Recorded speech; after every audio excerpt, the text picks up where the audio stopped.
जैसे स्टूडेंट्स हम लोग बात कर रहे थे लास्ट क्लास के अंदर कोरल रीफ्स के बारे में, प्रवाल भित्तियों के बारे में बात कर रहे थे, जिसमें हमने देखी प्रवाल क्या होते हैं, प्रवाल भित्ति कैसे बनती है, उसके बाद में हमने प्रवाल के विकास की दशाओं के बारे में बात की थी। और अब हम बात कर रहे थे लास्ट में प्रवालों के प्रकारों के बारे में। तो आपको बताया था कि महासागरों के अंदर पाई जाने वाली प्रवाल भित्तियां हैं वो दो रूपों में पाई जाती हैं, और आकृति के आधार पर प्रवाल भित्तियां तीन प्रकार की होती हैं। तो आकृति के आधार पर जो तीन प्रकार की प्रवाल भित्तियां हैं वो होती हैं तटीय प्रवाल भित्तियां, अवरोधक प्रवाल भित्तियां और वलयाकार प्रवाल भित्तियां। और स्थिति के आधार पर जो प्रवाल भित्तियां होती हैं वो दो प्रकार की होती हैं। एक होती है उष्णकटिबंधीय प्रवाल भित्तियां और दूसरी होती है सीमांत प्रदेशीय प्रवाल भित्तियों के रूप में। अब हम इनको एक एक करके एक्सप्लेन करेंगे। शुरुआत करते हैं हम सबसे पहले तटीय प्रवाल भित्ति के बारे में।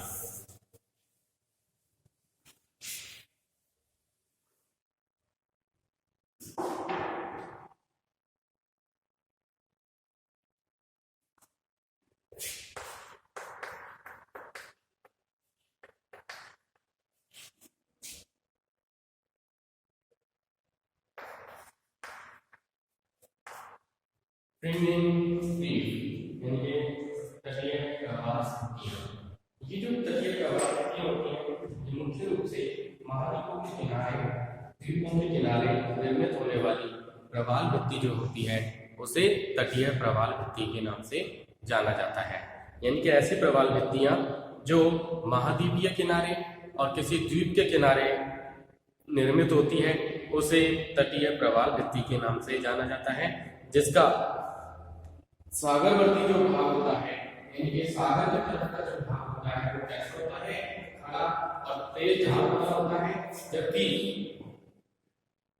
जो स्थल की ओर होने वाला भाग है वो मंद ढाल होता है और कैसा होता है, धीमा होता है।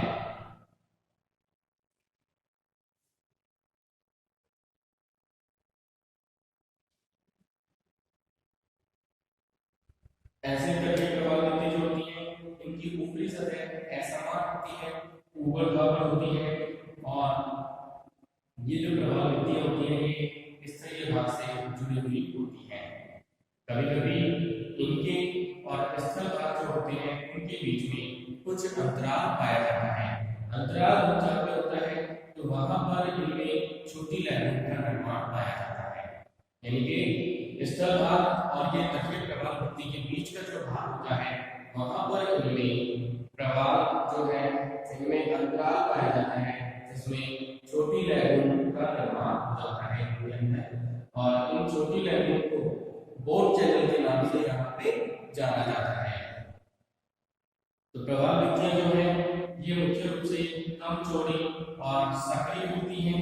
जहाँ कहीं भी ये नदी या सागर में बहती है तो वहां पर तटीय प्रवाल भित्तियों का क्रम जो है वो डिस्टर्ब हो जाता है, यानी कि वो टूट जाता है। तो इस तरीके की जो प्रवाल भित्तियां हैं मुख्य रूप से सकाउ द्वीप, दक्षिणी फ्लोरिडा और मलेशिया द्वीप के सहारे सहारे इन प्रवाल भित्तियों का विकास हुआ है, इनका विस्तार पाया जाता है।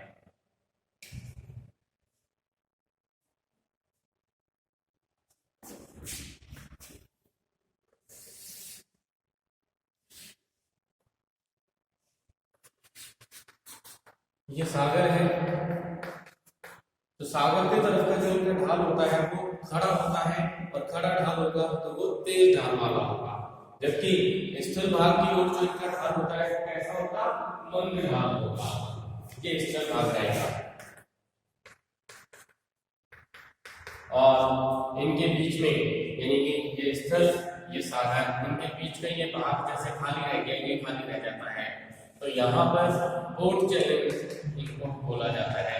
अंतराल वाली जगह को नाम दिया जाता है बोट चैनल का। तो बोट चैनल के नाम से इन्हें जाना जाता है। और ये प्रवाहितियां तटीय प्रवाहितियां जो है ये कैसी होती हैं, कम चौड़ाई वाली होती है, सकड़ी होती है। और जहाँ कहीं पे भी नदी जो सागर के अंदर बहती है वहां पर नदियों के बहने के कारण सागर तल के पास में इनका स्तर होता है वो टूट जाता है, डिस्टर्ब हो जाता है। इनका जो विस्तार है ये मुख्य रूप से तटीय प्रवाहिति का जो विस्तार है वो मुख्य रूप से सकाउ द्वीप पर, दक्षिणी फ्लोरिडा में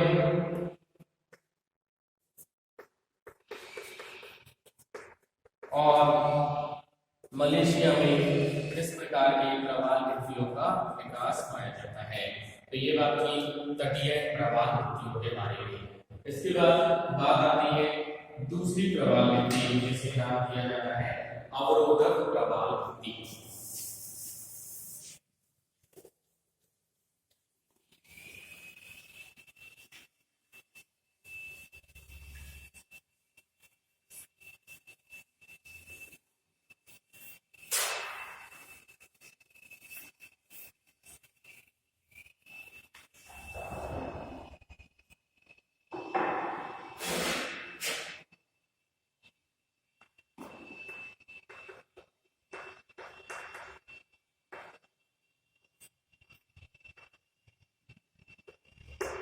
दूसरी प्रवाल वृत्ति जिसे बोला जाता है अवरोधक प्रवाल वृत्ति।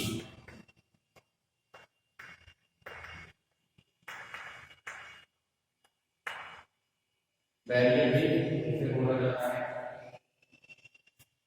सागरीय तट से कुछ दूरी के ऊपर और उसके समानांतर स्थित जो बड़े आकार की प्रवाल वृत्ति होती है उसे बोला जाता है अवरोधक प्रवाल वृत्ति। यानी कि सागरीय तट से कुछ दूरी के ऊपर लेकिन सागर तट के समानांतर ही जो बड़े आकार की प्रवाल वृत्ति पाई जाती है उसे ही नाम दिया जाता है अवरोधक प्रवाल वृत्ति, यानी कि उसे ही कहा जाता है बैरियर रीफ। ये जो प्रवाल वृत्ति है ये सभी प्रकार की जो भी प्रवाल वृत्तियां होती हैं उनमें सबसे लंबी होती है, सबसे अधिक विस्तार वाली होती है, सबसे अधिक चौड़ाई वाली और सबसे अधिक ऊंचाई वाली प्रवाल वृत्ति होती है। यानी कि प्रवाल वृत्ति के प्रकारों में सबसे लंबी, सबसे चौड़ी, सबसे ऊंचाई वाली और सबसे विस्तार वाली जो प्रवाल वृत्ति होती है वो होती है अवरोधक प्रवाल वृत्ति, जिसका ढाल लगभग 45 डिग्री तक होता है। लेकिन कुछ क्षेत्रों के अंदर इसका जो ढाल है वो लगभग 15 डिग्री से 20 डिग्री सेल्सियस के बीच में होता है, 20 डिग्री तक का ढाल होता है।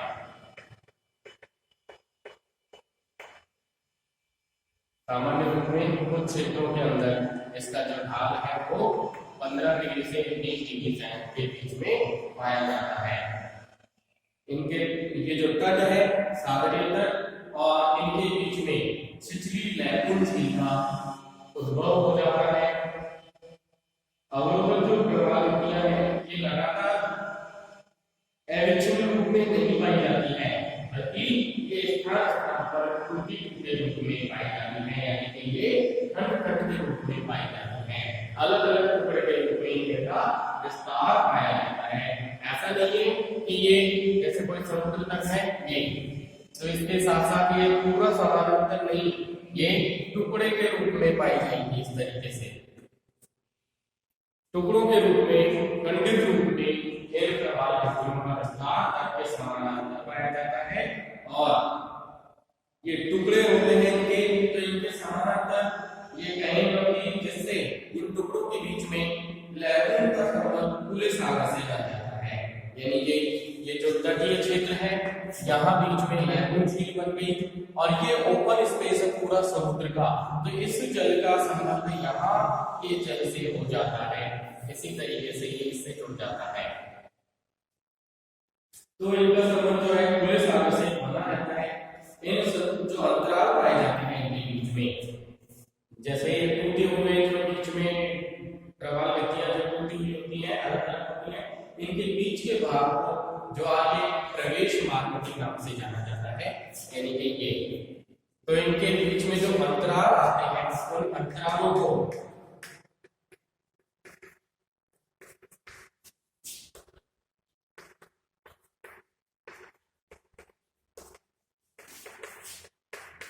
ज्वारीय प्रवेश मार्ग के नाम से जाना जाता है। टाइडल इनलैंड इनको बोला जाता है।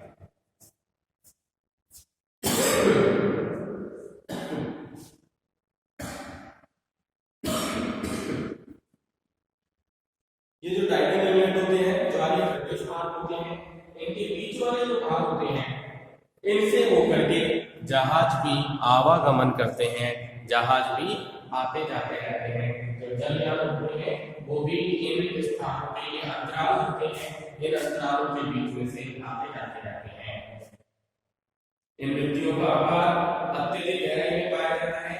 कभी कभी तो कुछ क्षेत्रों के अंदर इनका जो आहार होता है वो इतना अधिक गहरा होता है कि प्रवाल के जो विकास की सीमा है उससे भी अधिक गहराई तक, यानी कि लगभग 300 फीट से भी अधिक गहराई तक इनका आधार पहुंच जाता है। इतनी गहराई तक इन प्रवाल भित्तियों का विस्तार पाया जाता है। ये जो गहराई होती है, ये अवरोधक प्रवाल भित्तियों के सामने एक मुख्य समस्या के रूप में उत्पन्न होती है, जिसके समाधान के लिए बताया जाता है कि अवरोधक प्रवाल भित्तियों के बन जाने के बाद में उनके आधार में अवतरण हुआ होगा। ये सामान्य रूप में कहा जाता है कि प्रवाल भित्तियों का जो विकास होता है वो लगभग 300 फीट की गहराई तक ही होता है, उससे नीचे वो नहीं हो पाती है। लेकिन इन प्रवाल भित्तियों का जो आधार है वो बहुत अधिक गहराई तक पाया जाता है, जिससे एक समस्या बनती है कि सामान्य रूप में तो ये माना जाता है कि प्रवाल भित्तियों का विकास 300 फीट की गहराई तक ही होता है, लेकिन इनका आधार इतनी अधिक गहराई तक कैसे संभव हुआ, जिसके लिए ये माना जाता है, वैज्ञानिकों का मानना है कि प्राचीन काल के अंदर इन जो प्रवाल भित्तियां है, इनका आधार तल जो है उसमें सब्सिडेंस की प्रोसेस हुई होगी, यानी कि जो उनका आधार तल था ये आधार तल नीचे की ओर खिसक गया होगा, अवतलन इनका हुआ होगा, इसलिए ये इतनी अधिक गहराई तक पहुंच गई है। विश्व की सबसे बड़ी जो अवरोधक प्रवाल भित्ति है उसे ग्रेट बैरियर रीफ के नाम से जाना जाता है।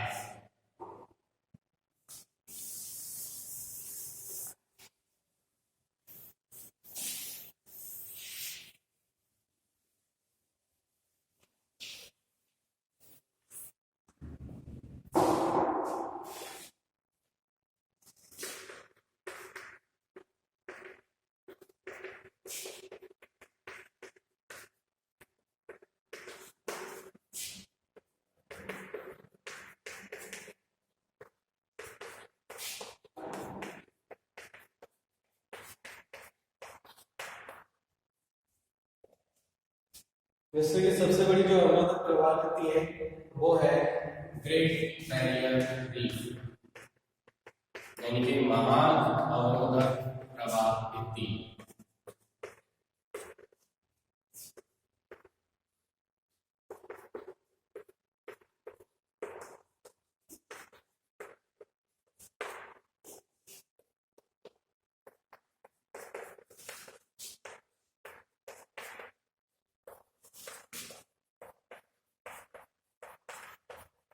ये विश्व की सबसे बड़ी अवरोधक प्रवाल भित्ति है, जिसे महान अवरोधक प्रवाल भित्ति ग्रेट बैरियर रीफ के नाम से जाना जाता है, जो ऑस्ट्रेलिया के पूर्वी तट के ऊपर फैली हुई है।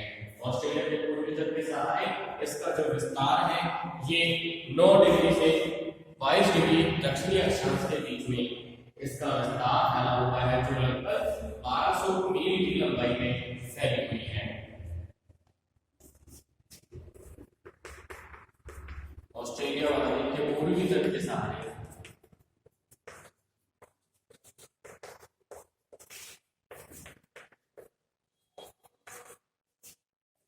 नौ डिग्री दक्षिणी अक्षांश से 22 डिग्री दक्षिणी अक्षांश के बीच में लगभग 1200 मील की लंबाई में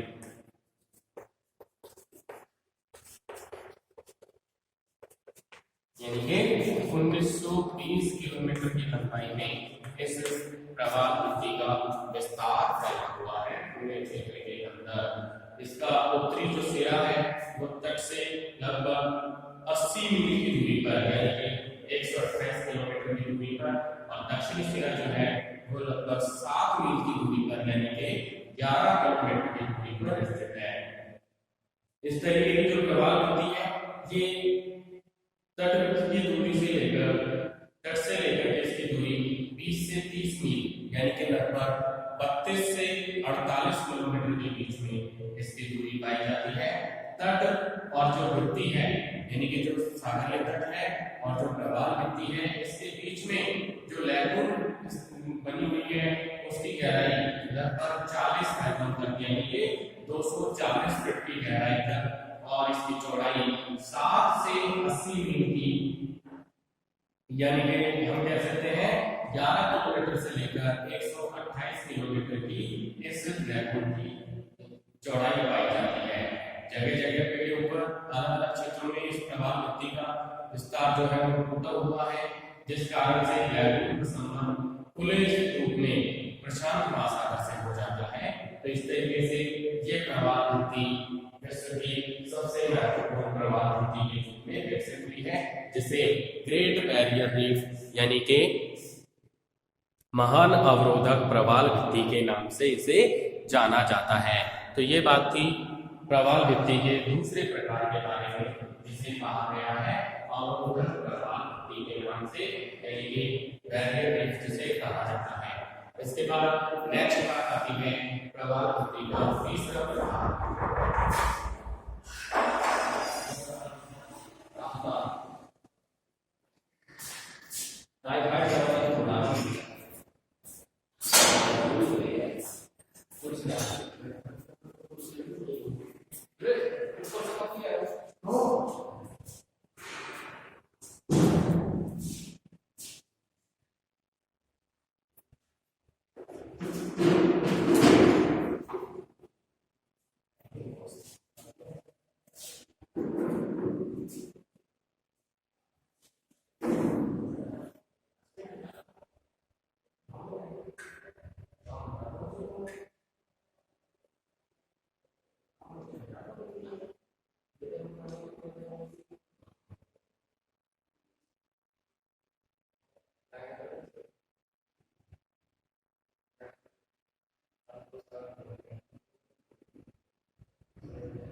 तीसरा जो प्रकार आता है उसे बोला जाता है वलयाकार प्रवाल भित्ति।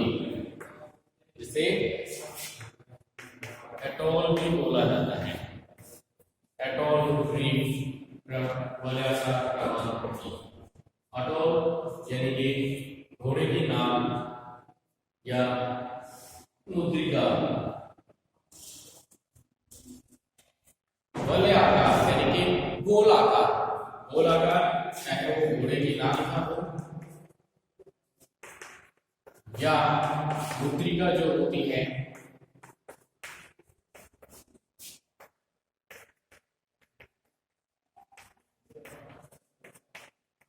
घोड़े की नाव या मुद्रिका रिंग जो होती है उसके आकार वाली जो प्रवाल वृत्ति होती है उसे नाम दिया जाता है अटोल यानी कि वलयाकार प्रवाल वृत्ति के नाम से।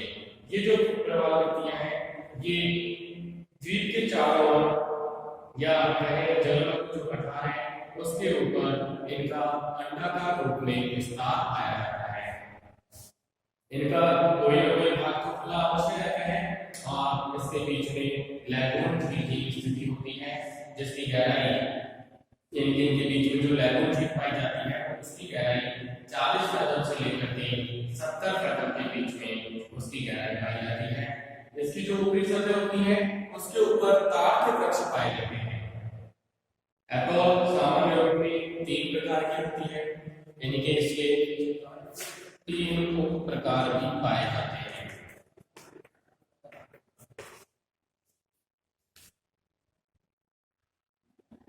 पहला जो प्रकार है वो होता है कि ऐसे अटोल या वलयाकार प्रवाल वृत्तियां जिनके बीच में द्वीप नहीं पाए जाते हैं, केवल प्रवाल की वलयाकार श्रेणियां ही यहाँ पर पाई जाती है। पहला प्रकार तो ये है। दूसरा प्रकार होता है कि ऐसे अटोल प्रवाल वृत्तियां जिनके मध्य में द्वीप पाए जाते हैं। पहला प्रकार जिनके बीच में कोई द्वीप नहीं पाया जाता, दूसरा प्रकार जिसके बीच में द्वीप पाया जाता है और तीसरा प्रकार जिनके मध्य में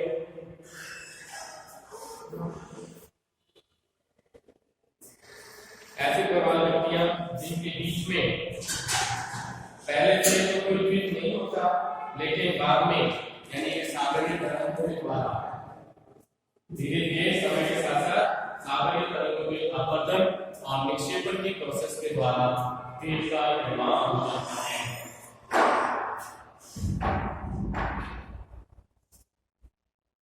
तो इस तरीके से वलयाकार प्रवाल वृत्ति के 3 उप प्रकार होते हैं। पहला प्रकार जिसमें कोई द्वीप नहीं पाया जाता, दूसरा प्रकार जिसमें कोई द्वीप पाया जाता है और तीसरा प्रकार ऐसा जिसके अंदर पहले तो कोई द्वीप नहीं होता लेकिन सागरीय तरंगों के जो अपवर्तन की प्रोसेस है और जो उसके निक्षेपण की प्रोसेस है उसके द्वारा द्वीप जैसी स्थिति का निर्माण हो जाता है। तो इस तरीके की 3 अटोल या वलयाकार प्रवाल वृत्तियों का विकास होता है। इन्हें प्रवाल द्वीप या अटोल द्वीप के नाम से जाना जाता है। अटोल ये जो प्रवाल वृत्तियां हैं ये मुख्य रूप से एंटीरिक सागर, लाल सागर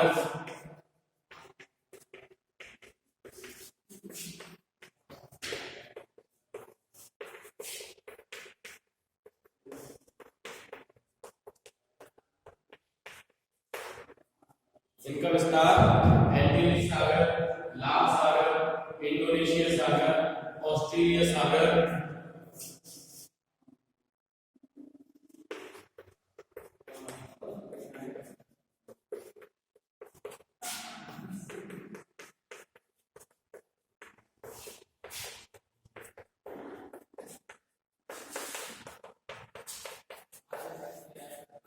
इनमें मुख्य रूप से पाया जाता है कुछ अटोल कुछ वलयाकार प्रवाल वृत्तियां विश्व प्रसिद्ध हैं जिसमें फुराफुटी अटोल और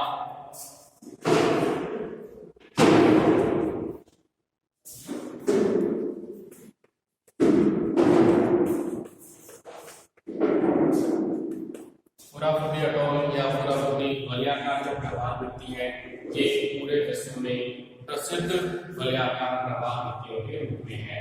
इस तरीके से ये बात थी प्रवाल वृत्ति के बारे में। जो प्रकार के बारे में बात की हमने, पहला प्रकार था तटीय प्रवाल वृत्ति फ्रिंगिंग रीफ, दूसरा प्रकार था अवरोधक प्रवाल वृत्ति बैरियर रीफ और तीसरा प्रकार था वलयाकार प्रवाल भित्ति यानी कि अटॉल जिसे बोला जाता है। तो इस तरीके से ये आकृति के आधार पर जो प्रवाल भित्तियों के 3 प्रकार पाए जाते हैं उनके बारे में हमने डिस्कस किया है। इसके बाद हम बात करते हैं इनकी उत्पत्ति के बारे में।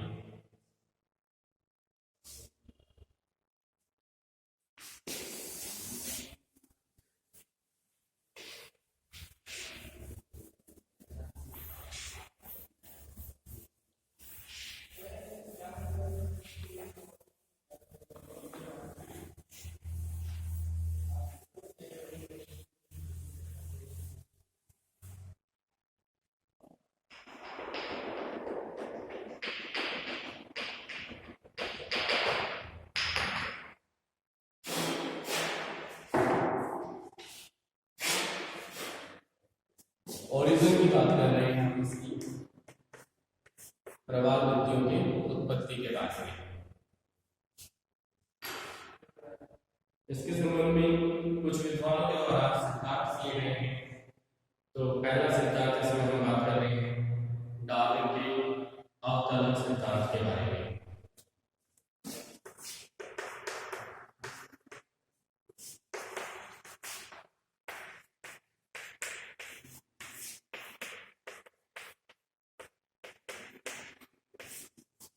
Subsidence theory.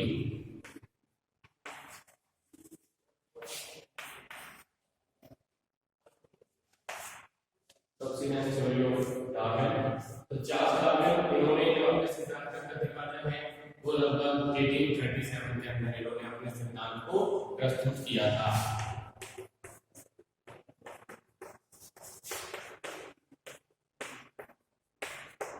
और 1842 के अंदर इसमें कुछ संशोधन किए गए। डार्विन ने जो है प्रवाल भित्तियों के अध्ययन में ये जानकारी प्राप्त की कि यद्यपि प्रवाल जो है वो पिछले साल में जीवित रह सकते हैं, लेकिन उनमें उनसे जो निर्मित भित्तियां हैं वो अत्यधिक गहराई तक पहुंच जाती हैं, उनका विस्तार अत्यधिक गहराई तक पाया जाता है, जहां पर प्रवाल किसी भी हालत में क्या होते हैं, जीवित नहीं रह सकते हैं। इस कमी को दूर करने के लिए डार्विन ने बताया था कि जिस स्थल या द्वीप के साथ में प्रवाल भित्ति का विकास होता है वो स्थिर नहीं होता, बल्कि उसमें लगातार अवतरण होता चला जाता है, यानी कि वो भित्ति लगातार धीरे धीरे नीचे की ओर बैठती चली जाती है, दबती चली जाती है। इन्होंने साथ ही साथ डार्विन ने ये भी बताया कि तटीय प्रवाल भित्तियां जो है वो अवरोधक प्रवाल भित्ति और अटॉल प्रवाल भित्ति की जो क्रमिक विकासीय अवस्थाएं होती हैं, यानी कि एक के बाद दूसरी के बाद तीसरी अवस्था में ये परिवर्तित होती रहती हैं। इन्होंने कहा कि सबसे पहले आदर्श चबूतरा जो होता है, जो अंत्य सक्रिय चबूतरा होता है, उसके साथ ही प्रवाल का उत्पत्ति शुरू होती है और ये ऊपर की ओर बढ़ करके सागर तक पहुंचते चले जाते हैं, जिससे तटीय प्रवाल भित्ति यानी कि फ्रेमिंग बीम का निर्माण होता है। इसके बाद स्थल खंडों में अवतरण होता है, यानी कि दबते चले जाते हैं, जिस कारण से ये क्या है अधिक गहराई में पहुंच जाते हैं, जिससे जीवित रहने के लिए और अपने भोजन प्रकृति करने के लिए इनमें ऊपर और बाहर की ओर तेजी से लगातार वृद्धि होती जाती है। तट के पास में वृद्धि रुक जाती है, क्यों? क्योंकि वहां पर भोजन नहीं मिलता है, इनके लिए भोजन की कमी हो जाती है, जिससे इनकी वृद्धि रुक जाती है। इस कारण से तट और भित्ति के बीच में बैकुंठ झील का निर्माण हो जाता है और अवरोधक प्रवाल भित्ति इससे उत्पत्ति जिसकी हो जाती है, यानी कि बैकुंठ बनने के बाद में अवरोधक प्रवाल भित्ति का निर्माण हो जाता है। इसके बाद वापस से इसका का लगातार अवतरण होता है और जो द्वीप है वो पूर्ण रूप से जल में डूब जाता है और उसके चारों ओर वलयाकार यानी कि अटॉल प्रवाल भित्ति का निर्माण हो जाता है। तो इस तरीके से डार्विन ने लगातार अवतरण को ही महत्व दिया और उन्होंने क्रमिक विकास की अवस्थाओं के रूप में प्रवाल भित्तियों के विकास के बारे में, इसके प्रकार के बारे में बताया था। एक के बाद दूसरे का अवतरण हुआ, फिर तीसरी का अवतरण हुआ। तो इस तरीके से इन्होंने अवतरण को ही अधिक इंपॉर्टेंस दी है। स्थल खंड में लगातार अवतरण होने के बाद में लैगून की जो गहराई है वो नहीं बढ़ पाती है, क्यों? क्योंकि उसमें लगातार अवसाद का जवाब होता रहता है। लगातार इसमें अवसाद जमा होते रहते हैं। डार्विन ने इस सिद्धांत के संबंध में कई प्रमाण भी उपलब्ध कराए, जिसमें इन्होंने कहा था कि लैगून का जो निरंतर छिछला बना रहना है यह स्थलखंड के अवतलन को इंडिकेट करता है। यानी कि इसके आधार पर हम कह सकते हैं कि जो जल का छिछला बना रहना है ये स्थलखंड का जो भाग है वो लगातार अवतलित हो रहा है, इससे इन्होंने बताया। और इन्होंने कहा कि यदि स्थलखंड स्थिर रहता तो निरंतर जमाव के कारण लैगून जो है वो भर जाती, लेकिन ऐसा नहीं हो पाता है। दूसरा प्रमाण इन्होंने बताया कि प्रवाल भित्ति वाले जो द्वीप होते हैं इनके किनारे पर क्लिफ जो होता है, जो रघु बनता है, उसकी अनुपस्थिति होती है जो स्थलखंड के अवतरण को प्रदर्शित करती है। क्यों? क्योंकि क्लिफ केवल स्थित जो तट है उसके सहारे ही विकसित हो पाती है, उसके सहारे ही इसका विकास हो पाता है। नेक्स्ट प्रमाण के सहारे बीज होते हैं जो पुलिन बनते हैं, उनके साथ साथ उनका विकास होता है और प्रवाल भित्तियां यानी कि जो अवरोधक प्रवाल भित्ति है और जो एटॉल प्रवाल भित्ति है वो इनके अंदर पूर्ण रूप से नहीं पाई जाती है, उनका अभाव यहाँ पे पाया जाता है। नेक्स्ट प्रमाण डार्विन ने बताया कि एटॉल युक्त जो द्वीप होते हैं इनके जो ऊपरी भाग हैं ये अधिक खड़े भाग वाले भाग होते हैं और इस तरीके का जो तेज भाग वाला पर्वतीय शिखर के ऊपरी भाग पर ही इस तरीके की स्थिति पाई जाती है। हर स्थल भाग के ऊपर ऐसा नहीं होता। और ये चोटी जो होती है पर्वतीय शिखर की ये दर्शाती है कि इसका अवतलन हुआ है, तब ये सागरीय जल के अंदर डूबा है। नेक्स्ट प्रमाण में कहा था कि प्रवाह की जो मोटाई है वो ऊपर से नीचे की ओर लगातार बढ़ती जाती है। यानी कि उन्होंने कहा था कि प्रवाल भित्ति की जो मोटाई है वो नीचे की ओर अधिक होती है, जबकि ऊपर की ओर उसकी मोटाई कम पाई जाती है, जिससे ये प्रमाणित होता है कि प्रवाल भित्ति का जो निर्माण है वो अवतलन होने के कारण हुआ है।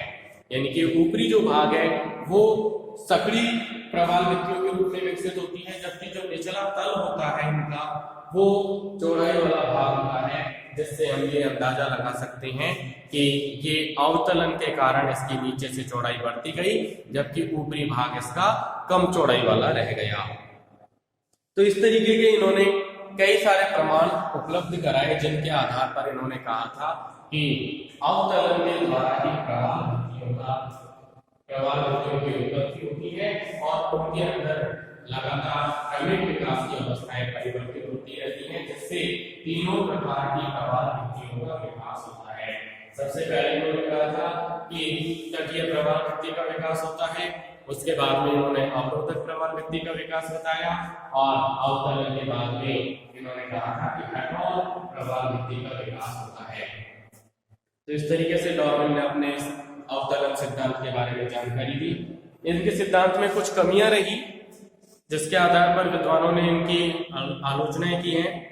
आलोचनाएं जो की हैं उसमें इन्होंने बताया था कि यदि तटीय प्रवाल भित्ति, अवरोधक प्रवाल भित्ति और वलयाकार यानी कि एटॉल प्रवाल भित्तियों की विकासीय अवस्थाएं हैं, तो एक ही द्वीप के सहारे एक और तटीय प्रवाल भित्ति और दूसरी ओर अवरोधक प्रवाल भित्ति का एक साथ उपस्थित होना ये एक विरोधाभासी कथन है। कि ये माना जा सकता है कि ऐसी स्थिति नहीं है कि एक तरफ तो अवरोधक प्रवाल भित्ति बन गई और दूसरी तरफ तटीय प्रवाल भित्ति रही, उसमें परिवर्तन क्यों नहीं हुआ। साथ ही साथ उन्होंने कहा कि नई खोजों के आधार पर इस तरीके के प्रमाण भी उपलब्ध हुए और यदि डार्विन के सिद्धांत को मान लिया जाए तो अवतलन के कारण प्रशांत महासागर के जो अधिकांश द्वीप हैं वो जलमग्न होकर के अदृश्य हो जाने चाहिए, लेकिन वास्तविक रूप में ऐसा नहीं हुआ। कहीं कहीं पर उठते द्वीप के साथ ही प्रवाल भित्तियों का विकास पाया जाता है। तो इस तरीके की आलोचनाएं इनके सिद्धांत में की गई है, उसके सिद्धांत में कुछ कमियां बताई गई हैं। उसके बाद भी इनका जो अवतलन सिद्धांत है ये प्रवाल भित्तियों की उत्पत्ति के संबंध में महत्वपूर्ण सिद्धांत है और इस क्लास के अंदर हमने इस टॉपिक को यहाँ कंप्लीट किया है और आगे की क्लास में हम इसको आगे और डिस्कस करेंगे।